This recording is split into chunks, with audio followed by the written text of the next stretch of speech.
qué sé yo, mezclas que tienen sabor hasta chicle, y tú dices, ¿qué demontra sí. esto? O sea, si yo quiero un chicle, me masco un chicle, no me tomo un té, pero nada, eso es otra cosa.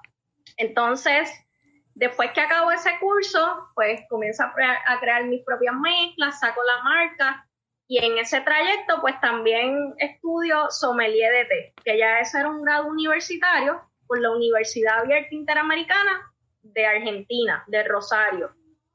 Allí pues ya pues tengo un grado más formal, y después de eso, continuando estudios, pues me voy a Taiwán. En Taiwán he ido 2 años corridos, se supone pues que este año fuera, pero pues el COVID se llevó todos mis viajes enredados.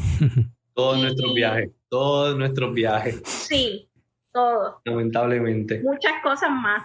Pero nada, o sea, en Taiwán voy de la mano de uno de los grandes del té a nivel mundial, que es el señor Thomas Xu, que él es pues una persona súper conocida, él es especialista en té oolong. Taiwán pues produce los mejores té oolong del mundo, y allí bajo la mano de él y bajo la mano de otros grandes especialistas taiwaneses, pues voy a producir mi propio té oolong. Y claro está, pues vamos a muchísimas fincas, muchísimas factorías, y pues por eso me siento privilegiada, porque estas culturas son bien cerradas, y aceptar un extranjero pues algo bien distinto, ¿verdad? Porque son países que tienen historiales de invasiones, de guerras, todo lo que hablamos, ¿verdad? Que la misma Inglaterra, incluso estuvieron 155 años con Hong Kong, ya en el 97 fue que lo devolvieron, que son escépticos a los extranjeros, y más cuando nos ven a nosotros como que estos países corruptos, donde el gobierno roba, donde hay droga, o sea que incluso hasta para hacer negocios con ellos es un poquito difícil, porque pues tienen miedo de, ¿verdad?, de que uno sea un truquero. Sí. Pero allí hice pues 2 certificaciones, que hice pues la de especialista de té taiwanés, del terroir taiwanés, y sommelier de té, especialista en té oolong.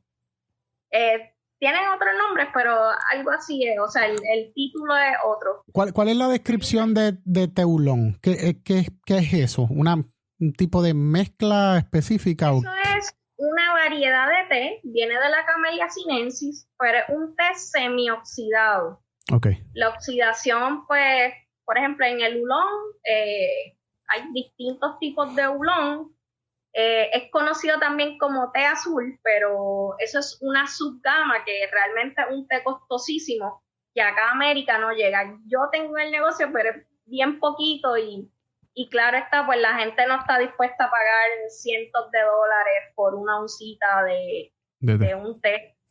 Claro. O sea, Entonces, Alondra, háblanos un poquito de los diferentes tipos de té bien básicos, para los que, pues, ¿verdad? No conocemos mucho ese mundo de té. Sé que hay té verde, té blanco, té negro. Nos hablaste de oolong. Ha mencionado varios diferentes tipos de té.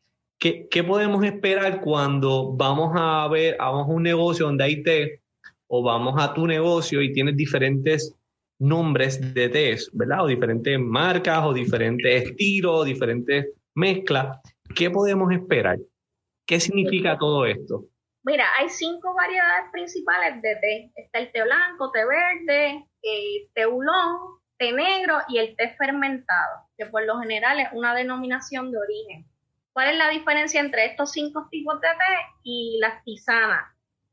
También hay otras artesanías del té, como el blooming, que la voy a mencionar. ¿Cuál es la diferencia? Bueno, pues el procesamiento y el secado de la hoja. El primero, el té blanco. ¿Cuál es la diferencia?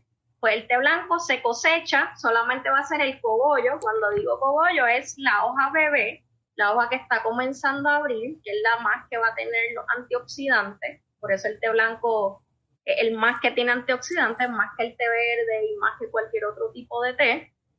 Primera hoja y cogollo. Eso se deja secar al sol y se empaca. Ese té no tiene ningún tipo de procesamiento. Por eso, pues, es un poco más costoso, es un poco más limitada su producción mundial, porque la recolección es a mano. Es más natural. ¿Cómo es más natural, más natural. Sí, más natural, exacto. Es completamente natural. Entonces, después de eso, claro está, pues ese té lo vas a preparar a una temperatura más bajita. ¿Por qué? Porque tiene más agua en su hoja que otros tés que están más secos como el negro. Entonces ese té lo vas a hacer más o menos a 175. Importante que la temperatura del agua no esté en punto de ebullición, porque entonces quema la hoja, daña el sabor y afecta la propiedad. So que el agua no puede estar hirviendo. Hirviendo. No. Ok, perfecto. O sea, aquí va a ser lo que mencionaste al principio cuando estabas en París.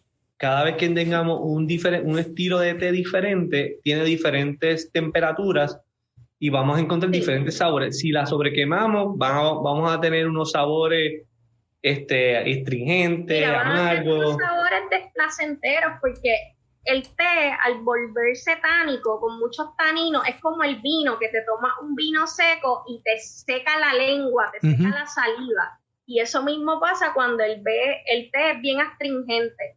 Si ese saquito o esas hojitas las dejan más de 5 minutos, pues van a soltar y soltar más taninos y se va a volver amargo. Hay personas, o por lo menos los monjes en Japón, utilizan el té bien amargo porque dicen que ayuda a concentrarse a la meditación. Pero pues si usted no es un monje budista, ¿para qué usted va a dejar su té que se vuelva bien astringente? Claro. Sí, te va a activar las sensaciones trigeminales que uno tiene y los nervios, y pues te va a dar unos sabores y unas sensaciones bien diferentes a lo que uno debería tener en una buena taza de té. Incluso cuando el agua hierve, lo que hace es que pierde el oxígeno. Y el oxígeno es importante, ¿verdad?, para oxigenar el cuerpo. Si el agua llegara a ese punto de ebullición, lo que vamos a hacer es esperar unos minutitos que se vuelva a reoxigenar nuevamente, y allí la vamos a utilizar para otros tipos de té, como el té verde, que, ¿verdad?, la temperatura es más bajita, el té oolong.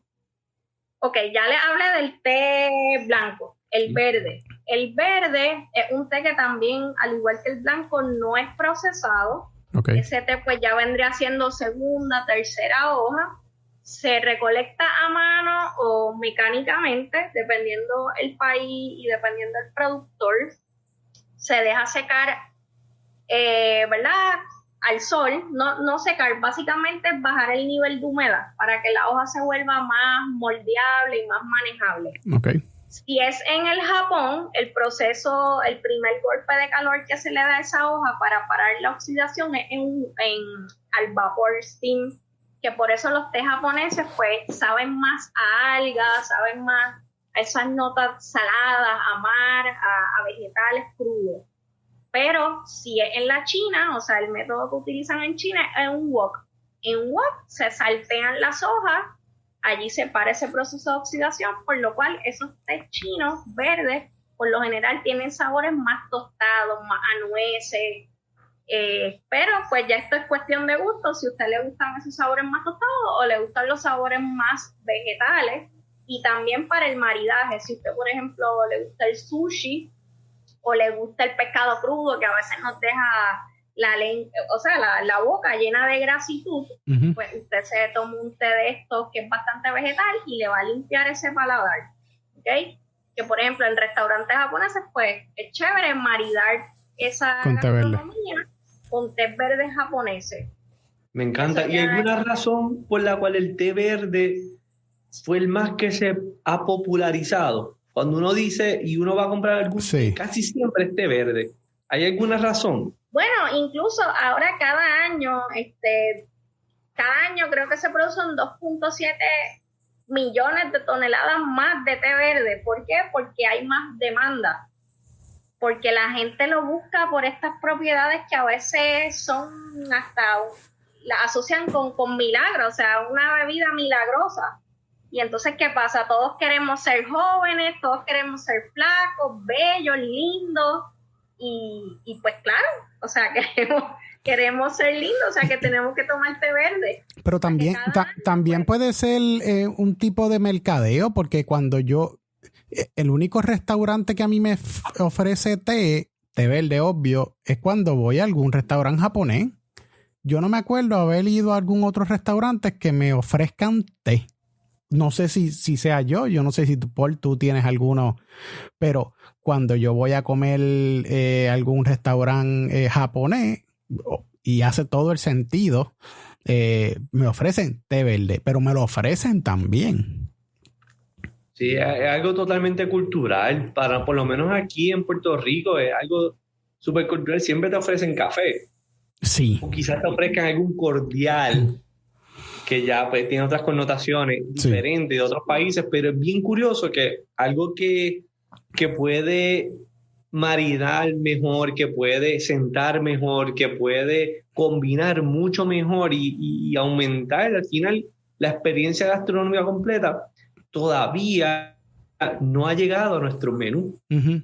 No, incluso muchos restaurantes que aquí en Puerto Rico dicen ser los top, y cuando tú pides té, lo que te sacan es un saquito marca Diablo. Lo rebuscan en la gaveta, déjame chequeate lo que hay ahí. Sí, te sacan un saquito viejo que encontraron no sé dónde, y tú dices, contra, o sea, como este restaurante, que es un restaurante, vamos a decir, de alta gama aquí en Puerto Rico, o un buen chef, no tienen un buen té de calidad, incluso recibiendo turistas. A veces a mí me llegan personas al negocio que no son de Puerto Rico. ¿Cuándo fue? El viernes fue una persona que vino acá a Puerto Rico de trabajo, ella es de Canadá, y me dice, mira, yo vengo desde San Juan aquí porque es que incluso en los restaurantes, o sea, nadie tiene loose leaf. Y yo digo, wow, o sea, estamos atrás. O sea, Alute ha hecho bastante, pero le falta un montón todavía. Sí. Y eso que trae ahora es bien importante porque a veces, y esto pasa con el café, o sea, muchos restaurantes quizás no necesariamente venden mucho café al final de la cena. Uh-huh. Entonces tienen un café bien barato o no necesariamente de los mejores o está completamente oxidado porque casi no tienen volumen. Y quizás no tienen volumen porque no tienen buena calidad. Uh-huh. Y al no tener buena calidad, pues la gente no quiere comprarlo. O sea, ¿verdad? El huevo de la gallina. Sí. Lo bueno del té, y si no me equivoco y me puedes corregir, es que la preservación de las hojas de té tiene mucho más vida que hasta el mismo café. O sea, dura más si lo preservas en algún tipo de contenedor, sellado al vacío o algo, dura mucho, mucho, mucho más que el mismo café. Bueno, el té no expira, pero sí pierde calidad. Si está exceso de humedad o de calor, pues pierde calidad. Claro. Okay. Y pues también, por ejemplo, el té blanco que tiene más agua en la hoja, pues no es recomendable añejarlo o dejarlo más de varios años. Mi mamá, por ejemplo, que vive en Sidra, allá hay mucha humedad, y pues el té blanco, el té verde que tiene más agua en la hoja, se vuelve rancio, las hojas como que se vuelven blandas, y no es tan rico como, ¿verdad?, en un clima más cálido, más seco. Qué cool. Pero lo puedes poner, la mejor forma de preservar el té son en hojalata, en latita. Allí usted lo pone, trata de sacarle, ¿verdad?, el aire, y lo pone en un lugar que no haya ni humedad ni exceso de calor, y su té le va a durar bien 5 años, o sea... Wow. Claro. Y el café no pasa eso, Daniel. El café lo puedes dejar en esa lata y ya los 6 meses, como mucho, ya le perdió. No va a ser muy bueno, va a ser borra, básicamente. O sea, te lo puedes beber, pero... Sí, por eso que mencionaste, muchos restaurantes, volvemos, de alta calidad aquí en Puerto Rico, lo que tienen es café y té de fast food, vamos a decirlo así. Uh-huh. Y entonces tú dices, ¿cómo esta gente tiene este guille de que, mira, podemos tener somos Michelin aquí en Puerto Rico? Claro, aquí no hay ningún Michelin, pero tienen este guille de este super restaurante, y cuando pides café o té, la experiencia, o sea, la dañaste. Se volvió, tú dices, no, o sea, que esto, o sea, algo desplacentero completamente. Sí, no, y que es el último, y decir que no hay. Es el último paso. Tengo. Sí, es el último paso de tu experiencia, y que te digan, no tengo té, o el que te dé es a mí no me gusta decir la marca, pero ese té barato. Claro. Sí, no, incluso, mira, a mí me encanta acompañar el postre con el té, que es como lo hacen comúnmente en Inglaterra. porque el té negro, al ser más amargo, más astringente, te limpia ese paladar del dulzor que te puede